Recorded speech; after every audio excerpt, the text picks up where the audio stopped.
And we could go on talking about the history of Valentine's Day and its origin as a pagan festival, then turned into a Christian festival. And it's sufficient for us as Muslims to know that it has nothing to do with Islam.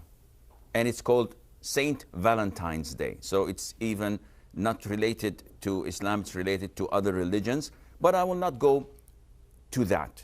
Celebrating Valentine's Day, whether by giving gifts or receiving them, or selling red roses, or wearing red clothes, or sending postcards, all of this is totally prohibited in Islam. The Prophet said, alayhi salatu wasalam, whoever imitates a people, he is considered to be among them, with them, from them. And this is very scary, because it shows that if you imitate these people, then there's a possibility that you will be with them on the Day of Judgment and part of them.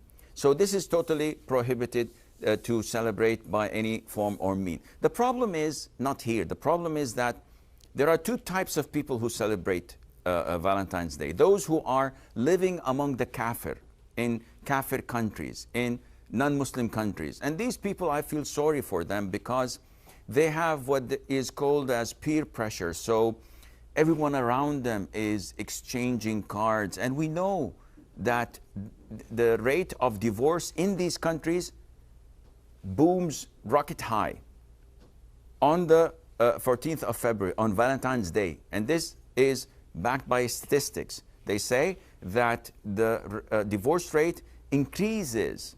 Why is that? Because so much infidelity, so much cheating over your spouse, because you feel under the peer pressure that this is the time to express my love to someone I'm not allowed to love. But at the end of the day, you have to express yourself. You have to get out of the closet. You have to do this and that, and then we know what happens. Islam totally opposes that.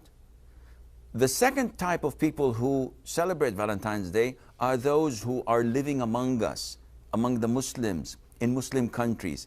And I feel sorry for them as well, because some of them are ignorant. Simply, they give their wives, legitimate love that is, they give their wives or their spouses a gift on that day, commemorating that they have love among themselves, and this is totally prohibited. Muslim loves his spouse or her spouse 24/7, the whole year, not to express it in one day per year and pretend that to love one another. The other type of people who celebrate this are those who are indulged in haram relationships. So boyfriend, girlfriend, colleague at school, and no matter how many times scholars tell them that this is haram, this is against Islam, blah, blah, blah, they would not listen, because they have this rebellious feeling. They inside do not love Islam. They want to rebel. They feel this resentment.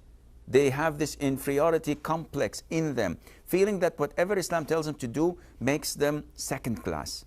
So they want to excel, so they think. So they want to be someone else. And the only way to do this is to celebrate Christmas, New Year's, Halloween. Imagine in Saudi Arabia and the Arabian countries, some of them celebrate Halloween. You find boys and girls walking down the street with a dog. What is this? Is this part of a culture? Is this part of a religion? They could care less, because they want to stand out in a crowd. And whoever does this ends up in hell. As the Prophet tells us, not to wear libas al-shuhra, not to look to be famous or identified by a certain way of style that you are following. So Valentine is totally prohibited, and it's not part of Islam, and it's a major sin to celebrate it, and Allah Azza wa Jalla knows best.